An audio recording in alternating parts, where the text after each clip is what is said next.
All right. Okay, we're live streaming. All righty. Hello, hello. Good afternoon, everybody, or morning, depending upon where you're at. Thank you guys for joining us for this the 2022 Black in Physics Week Career Exploration. This is our panel discussion. My name is Latrell Harris. I am a second year physics student, graduate physics student at Michigan State University. I'm currently conducting astroparticle physics research, and I will be your moderator for this panel discussion. So I would like to begin this discussion series by allowing our panelists to share who they are, where they're from, and how they heard about us. So we can start with Remco. Hi, everyone. My name is Remco Zegers. I am an experimental nuclear physicist at Michigan State University and also the graduate program director here. I'm originally from the Netherlands and then went to Japan and then ended up in the United States. So I've been to a few places. It's great to be here. I heard about this event from many different places, to be honest, but I certainly also talked to Latrell. Mm-hmm. Okay, thank you, Remco. For those that don't know, Remco is also my graduate program director, so we work closely here at Michigan State University as well.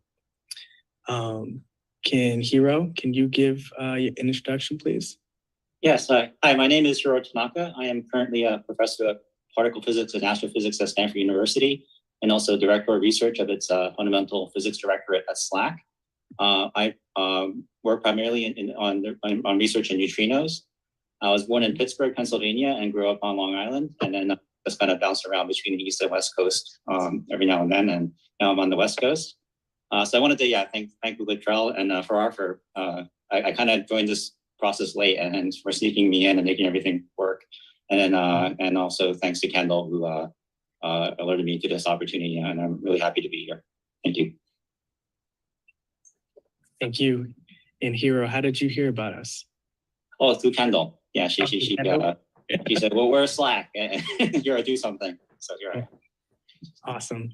For those that don't know Kendall, Kendall is also a faculty member here at Michigan State University. So I work closely with Kendall as well.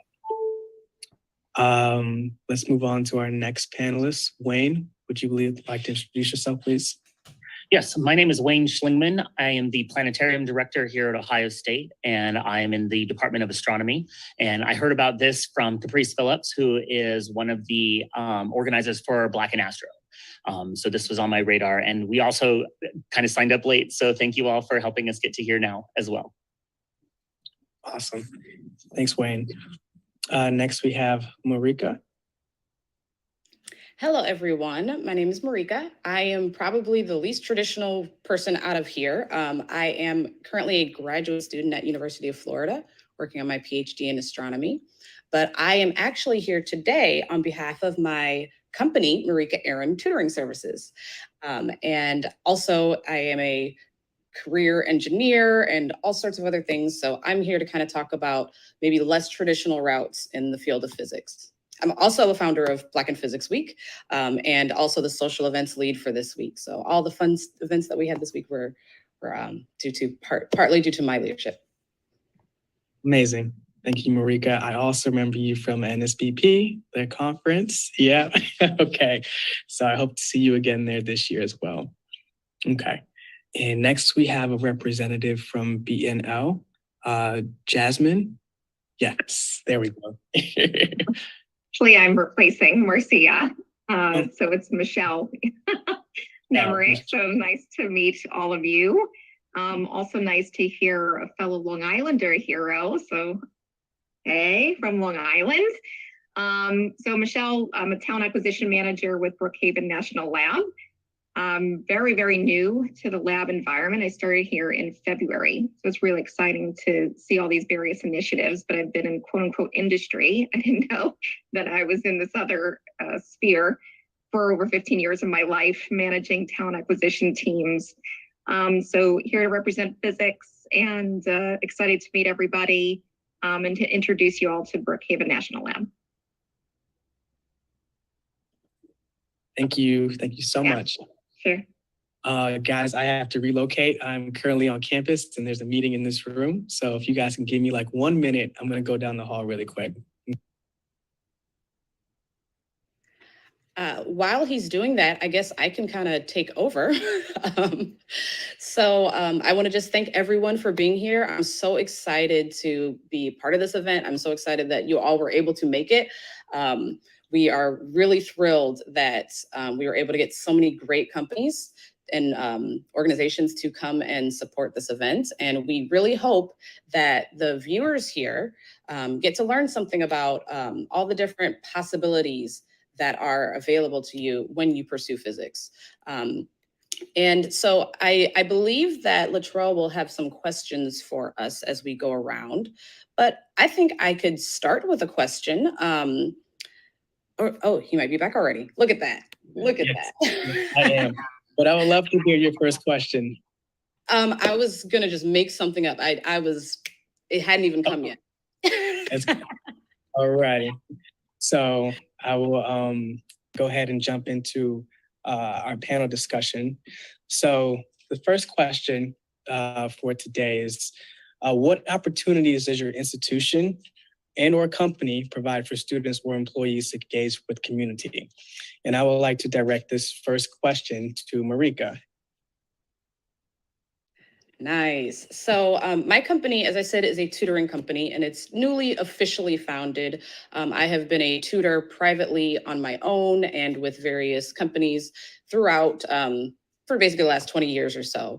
And so my company basically has the opportunity to meet with students from all ages and all walks of life. I am currently looking for someone to support me in building this business a little bit better and a little bit more organized. And I'm also offering those services as well. But I really want to work with people that want to work with young students. It's a passion of mine to work with like high school students, because I believe that no one's going to graduate with a physics degree if they are not introduced to it in high school. So I think that it's really important to engage with younger students, with local schools, local communities, and do things like that. So. Amazing. Thank you, Marika. I admire your tenacity and I admire your ambition. So Marika, you're representing your own company. I also like to hear from a couple other representatives from a couple of institutions as well on that question. So I would like to ask that question to also Remco, because you're in academia. I think there's plenty of opportunity to connect with the community, and not everything is steered so well. So in our department, and we also have a laboratory here, the facility where isotope beams, there's a wide range of activities and events where we reach out to the community. And it actually goes all the way from very young children to very senior folks. So there's a lot of ways to get engaged. What I really enjoy very much is that our students and also postdocs are heavily involved. So we have early career scientists that are heavily engaged with outreach activities. And one way that I think outreach can be very effective is if young people participate and sort of translate that enthusiasm. Just as an example, I remember this was maybe a few years ago prior to COVID, but we had a big push by several graduate students who make connections with schools in Detroit. And we had them come over and visit the laboratory and did a lot of work. I know Latrell is involved with some outreach to local schools. So there's a lot of things going on, and people taking their own initiative is really helpful to do new things. Thanks, Remco. You had mentioned the facility for isotope beams in the laboratory. I know what you mean by that because I go to Michigan State University. But could you explain what that is to those who are not familiar? So it's a little bit a peculiar situation. So we have a big facility on campus, which is the facility for isotope beams called FRIP, or FRIP, some people call it. And so it's a big facility that's in the middle of campus. It's used to make rare isotope beams, so beams of rare isotopes, to study a wide range of nuclear structure and nuclear astrophysics effects, as well as applications. And what makes it unique is that it's in the middle of a university campus. And that's somewhat unusual for such a big lab. And that makes it also particularly helpful if you want to reach out to the public because it's very accessible. Thank you, Remco. So it makes sense that on a college campus, there are many opportunities to foster community, at least at the student level as well. So let's hear from a representative from a national laboratory. Michelle, how do you guys foster and build community at your institution? Trying to get to my unmute button. So what's interesting in a lab environment, so I'm sure Hero has similar experiences, but it has a campus feel, right? So there is a high level of collaboration in terms of our culture. So it's where people are here on site. We have foreign nationals that live and others that live on the facility. We're approaching, I think, final stages to hopefully have a daycare center on the facility, and there's areas and lots of community events. We're trying to get our cafeteria back up and running, but it's where a lot of people just want to gather. So we have that on top of participation with our employee resource groups, just special events. So it's something that's community is part of the lab, and definitely want people to feel engaged. Thank you. Yeah, I also spent some time at a national lab, and fostering community was very strange for me because we're all working professionals, we're all adults here. It's not like we're students, right? Yeah. So you have to formally make it like you got to make it a priority to foster that community. So it's good to hear that you guys, especially with COVID, right? Yes. So that did impact things, especially. Folks are saying like we want to get back to being on site. We still have hybrid. So that has had an impact, I think, to the culture.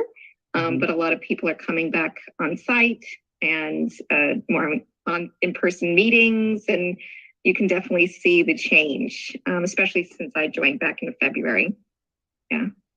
Awesome. Thanks, Michelle. Sure.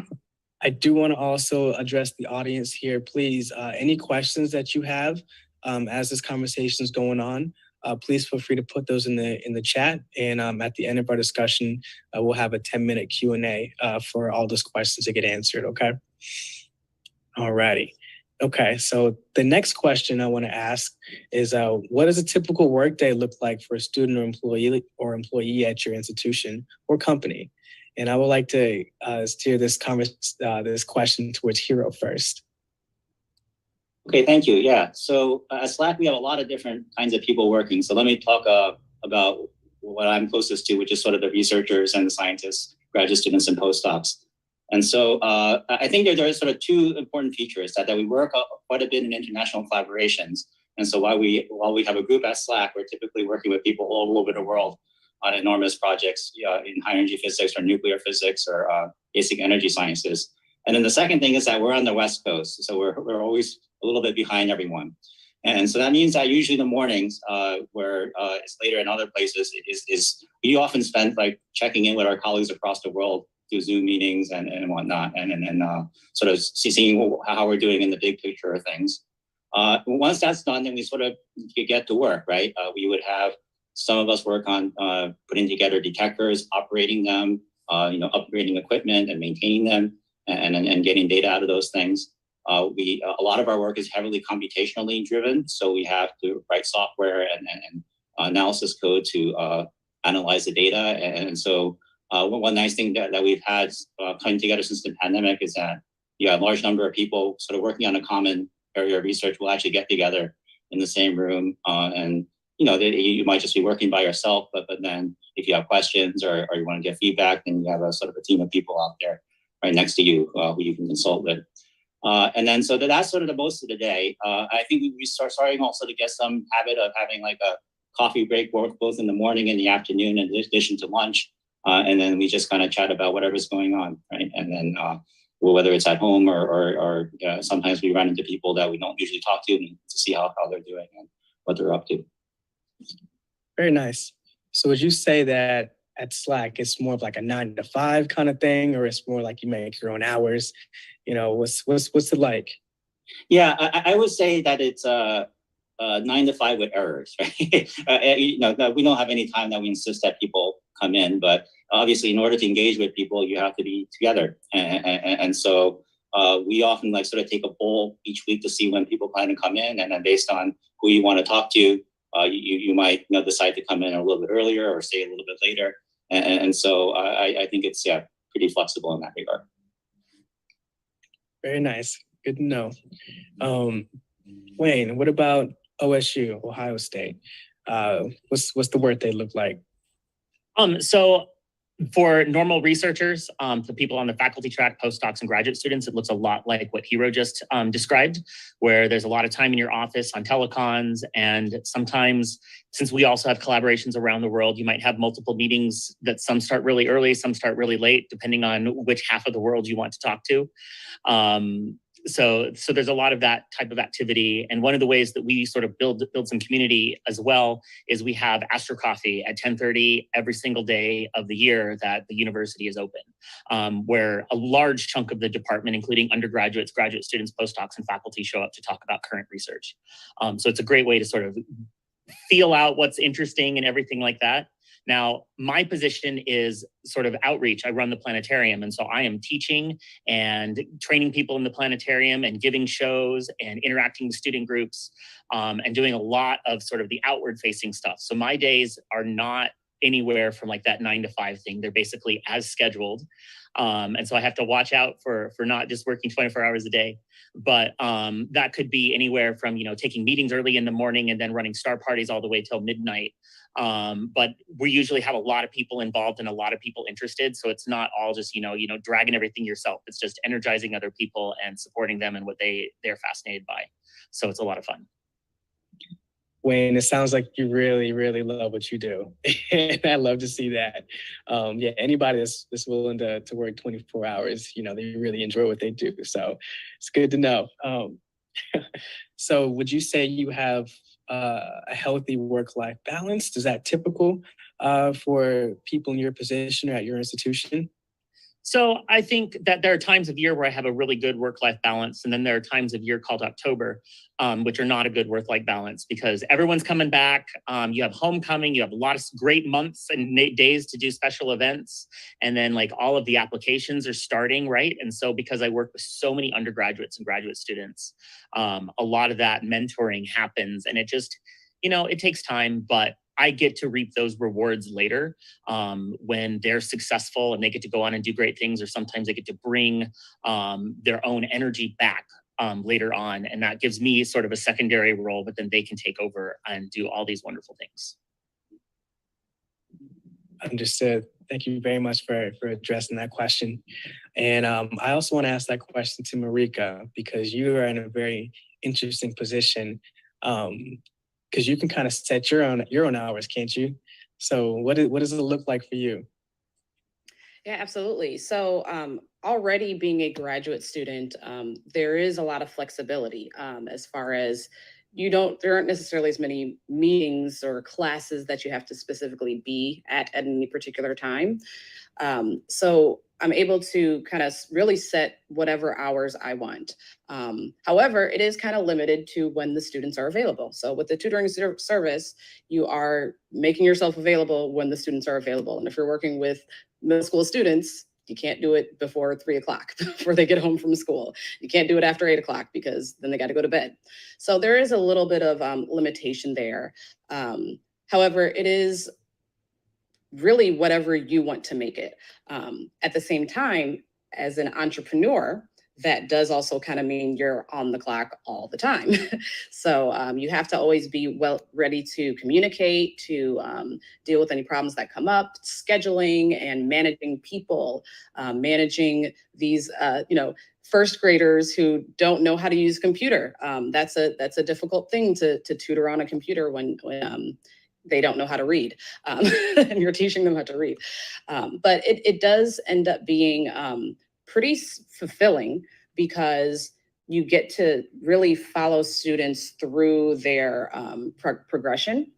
And you also can have one-off students, which can also be very fun. So one of the services that I use is one that allows me to work with students can schedule. I set my availability, they pick a slot, and then they show up with a question. So it's also very different every time. One minute I'll be programming in Java, and then the next moment I'll be teaching a second grader how to write. And then a little bit later, I'll be teaching a mechanical engineering student how to design or read some engineering drawings. So it's really nice. It's very broad, but it's also, you can also limit it to whatever you need. So that is how it works for me. Okay, thank you very much. And you also have employees, correct? One, me. One. So- Okay. One. Are you Yes. employees? Yeah, so I've been just kind of offhand tutoring. I've always tell people, if you need help, I'll do it, you know? So this past year I have worked towards more streamlining it so that I don't have to use a service, that I can start developing regular clients. So that does, and so that's why I'm kind of looking for someone to help support in that kind of getting it all structured and administrative things. And then ideally, I would love that person to also tutor themselves and kind of build that person up so that they can, you know, schedule a client for themselves whenever they want. I want to empower us to be able to use our knowledge, right? I've been in school for a long time. Everyone in this panel has been in school for a long time.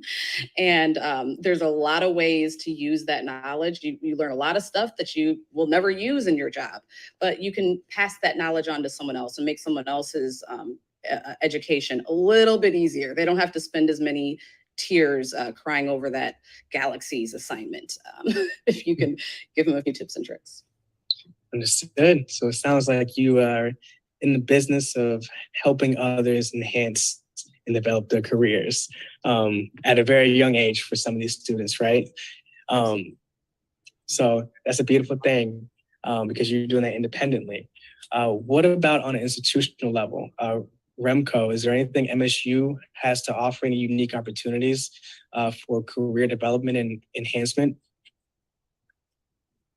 Well, I don't know if they're unique, but we try our best. I think, like many other places, we try to provide a variety of ways that particularly graduate students, but also undergraduate students can build on their career.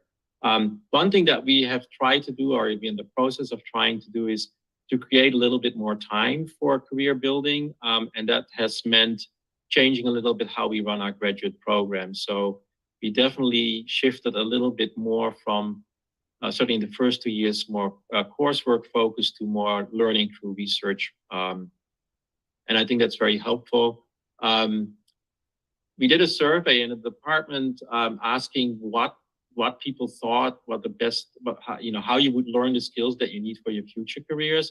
And one very common theme, which seems to graduate students and faculty seems to agree on, is that you learn a lot through extracurricular activities. And besides just to the formal research and the coursework. And I'm very happy to see that many of our students are very engaged with extracurricular activities, either within the department or the university or beyond. And that's how they can build leadership skills and other skills that are very important for their future careers.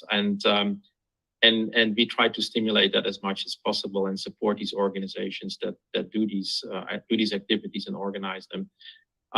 So a lot of learning happens not in formal ways, but informal ways. And I think that's for these collaborations that are very international and diverse, it's really important to be successful. Thank you, Remco. So that's the university's perspective. Let's see about the National Lab. Michelle. Sure. So as far as development, we have ability to either be a mentor or to get mentored yourself. So we do have lab-sponsored mentorship programs that'll help you in learning skills and how to advance your career throughout the lab. Mm-hmm. We also have tuition assistance, which is nice for undergraduate and advanced degrees. And then we also have other learning and training and development programs. So we have a specific science and engineering professional development program. We also have supervisory and leadership development programs that are also across the labs, and technical qualifications training programs as well. Okay, thank you very much. Let's hear from another university. How about Wayne? What kind of opportunities do you have for career development enhancement for your students or employees? In general, we have a number of sort of professional development workshops throughout the year and over the course of the summer. Some of these are geared at either newer graduate students or our undergraduates when they're starting research. So it might be like how to use GitHub, how to code properly, stuff like that. But they can also develop into like, hey, I'm now on the job market. How do I write a cover letter? How do I put together a website that's usable by the people that might be looking at my applications? So we try to offer a lot of those opportunities. As kind of what was said before, there's a lot of other options for students who like maybe they plan on going into academia or just know that they're going to be mentoring people in the future, regardless of what they end up doing. And our graduate students and postdocs actually take on our undergrads and we'll lead them through research projects. And we've been doing this for a couple of years. Students are getting first author papers with graduate student mentors, which is giving them authentic experience to actually mentor people before they ever even take the next step to being a postdoc or eventually a faculty member. So they're gaining this experience early. They can revise things. You know, they have this whole pedigree of people that they're building up and lifting up in a lot of cases too, that I think helps them. And then otherwise with the planetarium, all that is public speaking. And that's going to help you professionally. That's going to help you when you're talking with the public or writing grants. It's just an additional skill and additional practice that just gets you ready for everything that's ever going to happen to any single person in this room. We all have to communicate, whether that's writing, whether that's verbal, whether that is, doesn't matter what language it's in either. We just have to do it. And so the more practice we get, the better we are. And I know that that lifts up a lot of students and gets them really prepared for whatever they take on next. Awesome. That's amazing. Sounds like you guys have a lot of really unique and great opportunities for career development at Ohio State.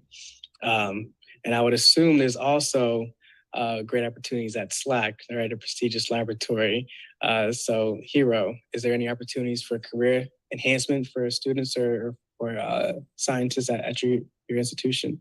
Yeah, so I think Michelle mentioned a number of things that we also have at SLAC, and there are sort of formal training programs, but then also through Stanford, we also have opportunities for leadership training.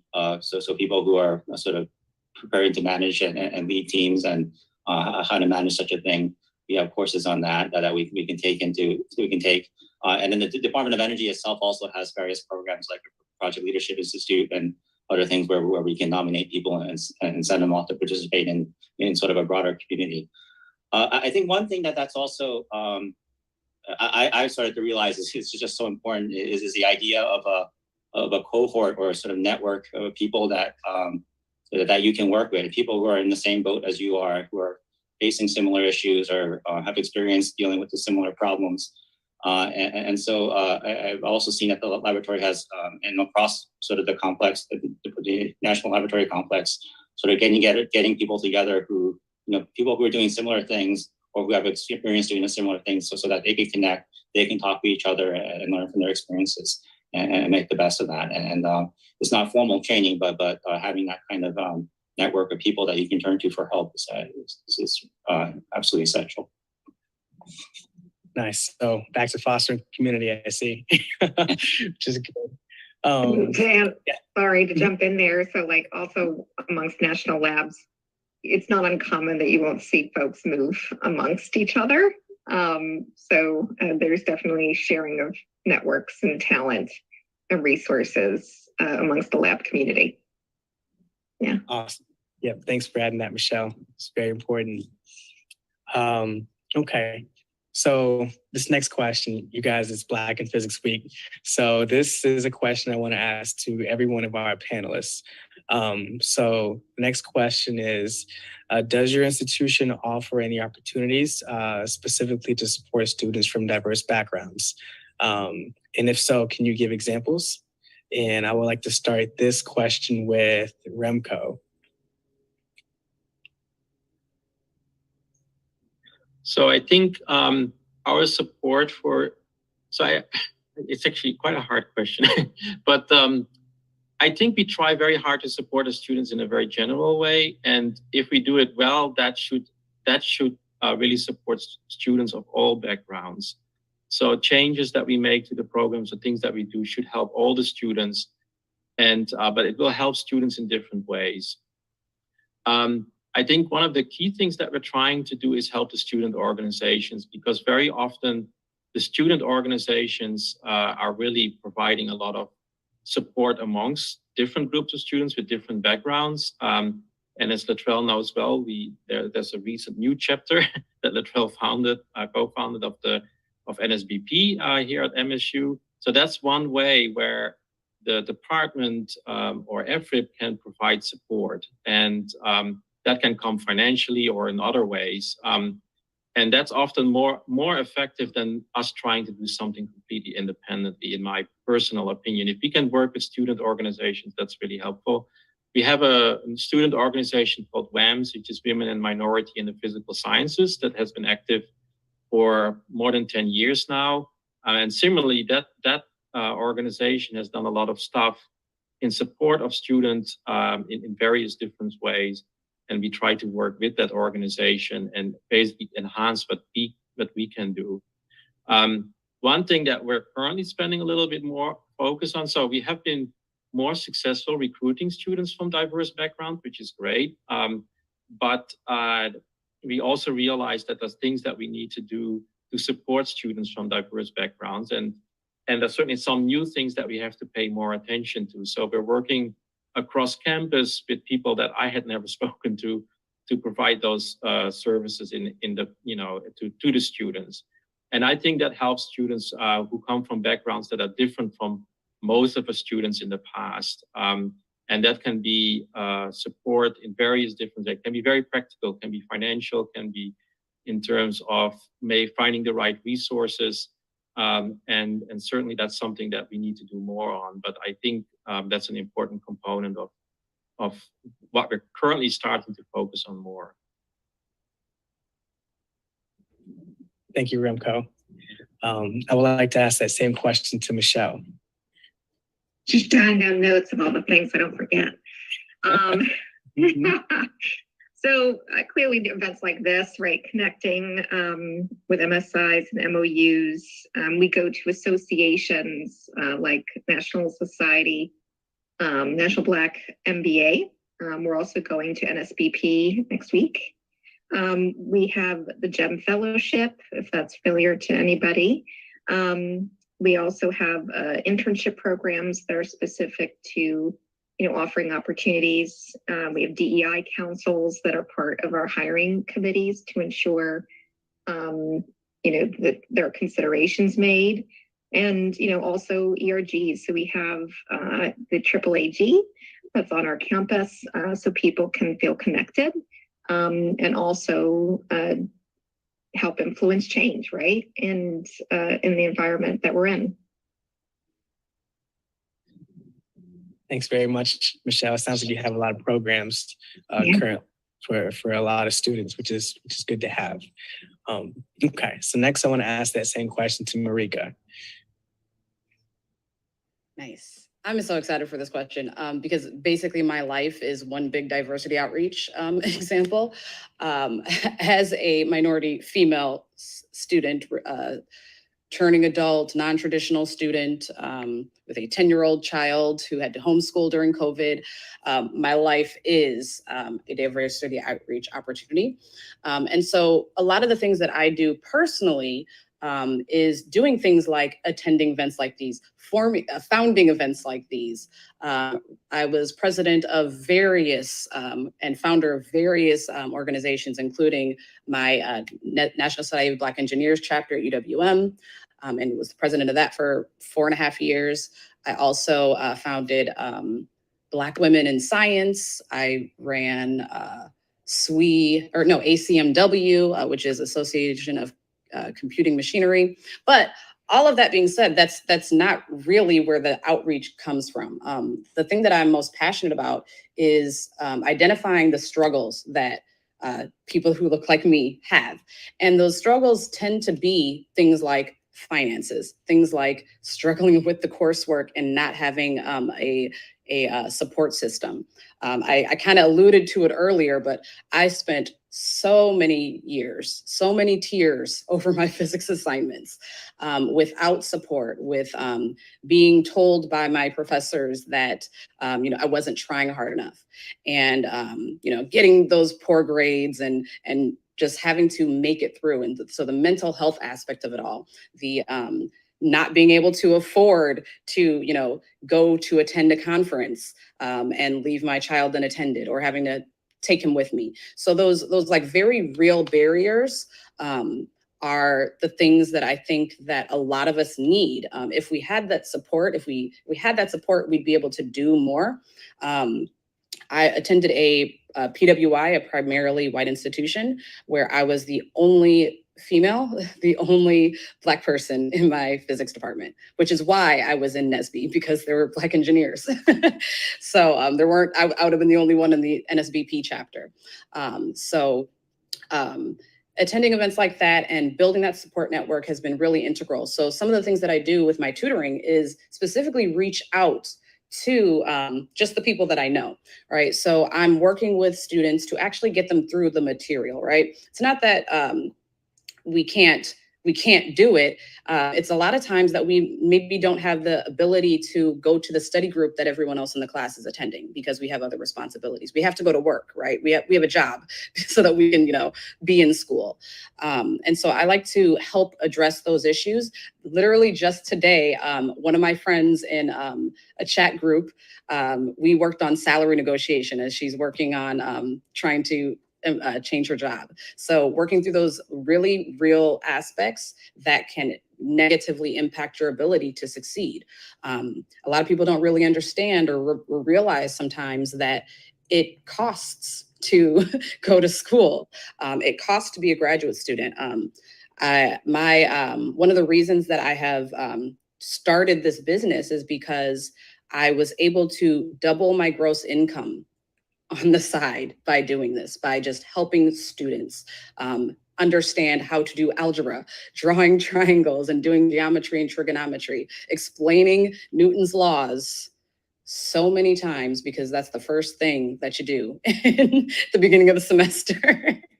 So really reaching out to those individuals and helping them through all of those unseen barriers is, I think, something that is really important to do to support minorities and support people who are underrepresented in physics. And I think everyone can benefit from that. So it's not just the minorities and the women that can benefit from that, everyone can. So I think things like combining resources, getting like you mentioned GEM, which is an amazing program. I'm actually a GEM fellow myself. And just letting students know about that. You can't imagine how many students, how many high schoolers have no clue that these options are even out there and exist. So I think that those kind of things that can really, really directly impact students are going to be the most helpful. And so that's one of the reasons I try to give back and do things like this. Thank you, Marika. It's very clear that your statement's correct. It sounds like your life's a walking diversity outreach program, which is amazing. So thank you for your work and thank you for your effort in supporting our community. Can I ask that same question to Wayne? And if you need me to clarify that question. Go ahead and re-clarify it again, because we've been everywhere and I love it. Yeah, it's good. So the question is, does your institution offer any specific opportunities to support students from diverse backgrounds? If so, can you give any examples?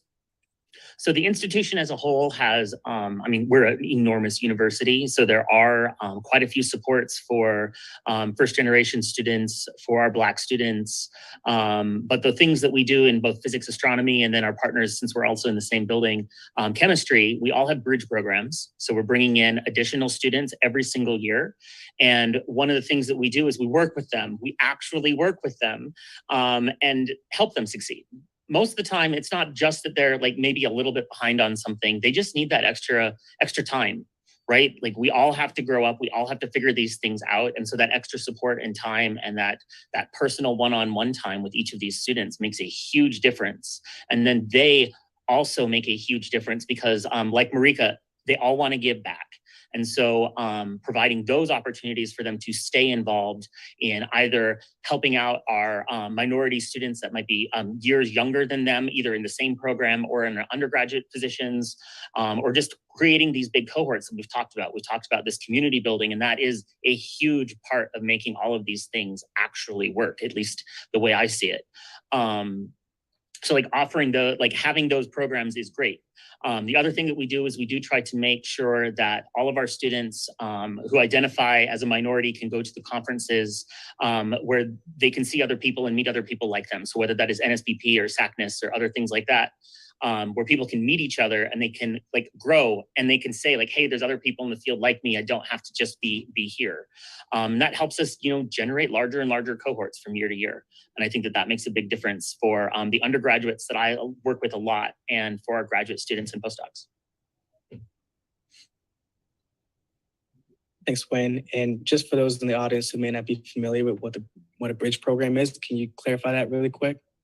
Yes, a bridge program is if you have applied to other schools and you did not get in, it is sort of like a second chance. You reapply and you get to go through and we pull people out. And it's not that these people aren't qualified usually to get into other programs. It's just that everything is so competitive, but it gives them a whole second chance where they're not in this whole big pool of people. They're being selected for their own excellence in a smaller pool that's directed and targeted at minority students.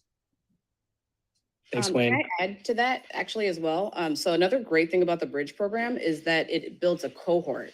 So one of the things that can often happen in grad school is that you're the only one you know, and it's hard to kind of like know what your resources are. So they actually develop this cohort and they have a whole specific program that is designed to like help you with the non-academic stuff, how to register for classes, how to find these resources. So it's a really amazing program, and you can only apply to it after deadlines have passed. So you only apply if you didn't get in anywhere else. So everybody check that out. Yeah, I highly encourage that as well. I know a lot of my colleagues who have benefited greatly from bridge programs, and it's like you said, it's a second chance and it's a saving grace sometimes. So yeah, definitely check them out if you want, if need be. Next, I'd like to hear from Hero as well. Do you need me to reemphasize or re-ask the question, or do you? Yeah, why don't you go ahead? Sure. Yep. So the question is, does your institution offer any specific opportunities to support students from diverse backgrounds? If so, can you give me any examples? Yeah, so I think that there's sort of a few parts of this, right? I think we have a lot of amazing things happening at SLAC, just as with other places. And as I think Marika mentioned, the first thing is that you have to know about these things that are going on and to know that you can be a part of these things. And so we do a lot of outreach to professional societies and also in other meetings to sort of advertise the fact that we have these opportunities and that we want your participation. I think there's also been another round of sort of try to publicizing, some of the achievements of our scientists in public forums so that people have some kind of role model and can see that, I can be like that person. I can do great things like they are. And so that they're sort of in the mindset to engage. The second is that we actually have to provide the opportunity and the resources to participate in the research and to come to SLAC and do science. And so we have a number of fellowships and programs like the CAMPAIR program, there's the Ashley Fellowship, which are specifically targeted at, for example, getting students from institutions which are serving underrepresented communities, or for people who are in, let's say, non-traditional or other professions who can engage in what's going on at SLAC. And so we have a number of those opportunities. And then finally, once they come here, we have to provide an environment in which they are happy, they succeed and are productive and have a good and productive research experience. And I think here, we have an amazing Chief Diversity Officer, Natalie Holder, and she's sort of thinking really holistically about everything we're doing at SLAC. She obviously the leadership of the laboratory has to take this as a top priority, but then it's something that has to flow through our organization to each person so that we understand how to make everyone successful at the laboratory, and it's something that we sort of breathe and feel in our blood every day. And so that's something that's in progress. And I think the other thing is that we have to collect data. We have to know what's going on at the laboratory to say that we are having success, we are being successful, or we have problems here and that they need to be addressed. And so there are regular surveys, as well as we also have these employee resource groups, which are kind of the equivalent of, I'll say, a student organization on campus, where people who self-identify will get together and then can communicate to the laboratories about and its management about particular issues that they might be facing. I'd like to say one more thing about the national laboratories, which I think Michelle will agree with me. The government and the Department of Energy can sound like a complicated and scary thing, but what is really amazing about the Department of Energy and the Office of Science, which supports us, is that they really, really take diversity and equity and really, really seriously. And they know that it's a work in progress, and they are always open to our ideas. And so when we have some kind of idea or a new program or some way we can improve, they're always willing to listen and support us to try to make the most of it. May I add one more thing? I'm sorry. Go ahead. Because you made a great point. I haven't worked at any of these places, but I did work at Fermilab, so I know about their specific programs. But if you don't know about REUs, which are research experiences for undergraduates, that's something that happens at probably both universities that are on here. But similarly, the national labs have a similar program called SULI, the Summer Undergraduate Learning Internship, I think. Is that right? Yeah. That's right. Yep. And I actually applied to SULI, but I also got into Fermilab with SIST. It's a similar program. Right. It's basically the exact same thing, but all these programs are summer research opportunities where you get to actually do research and you get paid to do it. And they actually flew me out there, housed me, and provided a nice cohort. It's great on my resume, right? And I got a lot of experience and got to actually see firsthand what it's like to do research. And I loved it, so I just wanted to throw that out there for all of y'all. Check those out. Oh, yeah, that's great to hear. If I can just mention one more thing there, which is the SGSCR, which is kind of a graduate version of SULI, where graduate students can come to a national laboratory and spend time doing research there. Awesome. Thank you guys so much. We're down to our last 7 minutes. So I would like to open the conversation up to any of the audience members. If they have any questions, if they have any comments, feel free to address the panelists at this time.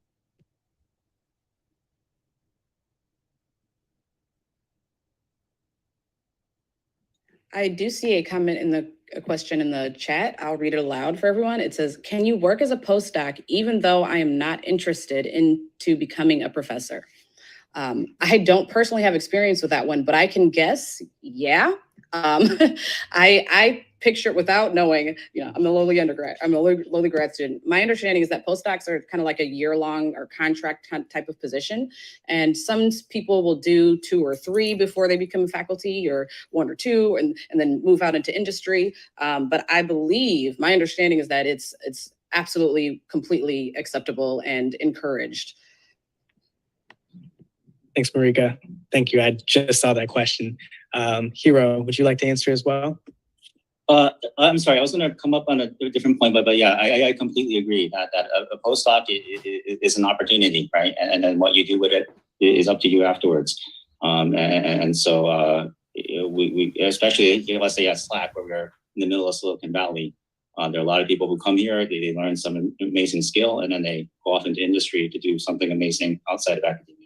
And not as a professor or inside the national laboratory. Along those lines, I also wanted to mention that the DOE has created a lot of these training opportunities where you can go to a national laboratory to learn about instrumentation. So there's one actually at Michigan State and another one across California. And so there are a few of these programs where basically you can interact to gain specific expertise on, in this case, techniques relevant for high energy physics. Thanks, Hero. Michelle, your hand was up next. So go ahead and let you. Echoing a lot of stuff that Hero said. But yeah, I mean, we're looking for postdocs and they're typically, I think for us, 2 years. They can get extended for special circumstances, but we're looking for postdocs now in physics, nuclear particle physics, computational science, energy and photon sciences. So yeah, you don't have to go into teaching if that's not your path. Thanks for that, Michelle. Remco? Here already mentioned some traineeship programs. I can add one in accelerator science that we have here at MSU, which is a new one. But another traineeship, which I'm really excited about, is the Insight traineeships. And this is part of a larger effort of the Department of Energy to create traineeships from students from various institutions across the country. And it's particularly focused on students from minority serving institutions. And that's relatively new that DOE is putting so much effort in that. So it's really appreciated. There's a lot of opportunities to come to national laboratories and universities and to work together even during the year. So that doesn't just have to be in the summer. So if anybody's listening who's interested in those traineeship programs, feel free to contact me, or there's many across the country. So there's a lot of opportunity. Thanks, Remco. I'm also a mentor for the Insight program. So if you want any more information, feel free to reach out to me as well. Marika? Yeah, I thought of something else. I mentioned that I did an REU program, and in my mind, it's kind of similar to a postdoc. It's like a kind of contract set time position. And I want to say that I am currently pending a job offer from a very prestigious engineering company, mostly due to my REU experience from 2010 doing robotics engineering. And so I just want to say that industry loves physicists. They love us. They like any experience that you have. Going to grad school in itself is a really big challenge. Being a physicist is something that is highly in demand. These companies here want you. Every company will want you. So if you do a postdoc, you are going to be in an even better position. I walked into a networking event, and within 15 minutes had 3 interviews. And after the first interview, I had 2 job offers. And then as they sent the job offer, they actually said, hey, can you actually interview for this other position that pays even more? So like they want us. Absolutely do a postdoc. That's going to build your resume. It's going to build your experience. It's going to build your leadership. It's a different beast than being a graduate student, maybe a little bit closer to faculty, but it has a lot of leadership skills. Even if you don't use that specific thing, it's going to be applicable. Physicist is applicable to any job you want. Thanks, Marika. Michelle, you have something to say? Yeah, I'm going to build on that with Marika. You're absolutely correct. I think as a lab, in prior years, we didn't have to worry as much, right? So it'd be like, hey, physics, and we had more candidates. And then definitely as of late, right, industry is noting the area of physics. So it's a competitive environment that we didn't have to deal with before in talent acquisition. So you're completely correct that there's a lot of opportunity. So, not only considering national labs, but even in industry. Yeah, we're even seeing it in quantum as well. Thank you. So guys, we're down to our last minute. I just want to use this time to thank all of our panelists for being here, for sharing their experiences at their institutions, companies, and universities. We really thank you guys for making this event a very productive and a very informative discussion. If anybody in the audience would like to know more information about any of these people or their institutions, feel free to join them or go visit them in the general job fair, which will be hosted later this evening from 4 to 5. So please, if you want more information, go visit them in the Gallatin Town space. Okay. Thank you guys very much for joining the 2022 Black in Physics Week Career Fair, or Career Expo in our discussion panel. Please join us next year because it's going to get even better. Okay. Thank you. Thank you, Latrell. Oh, you're very welcome. This is just Thanks, a Latrell. reminder that the speed networking session will start in 10 minutes, and then our general job fair, where you can see all the exhibitors, including Juan's hair, will be in about an hour. So I'll see you at those events. Thank you, everyone. Thank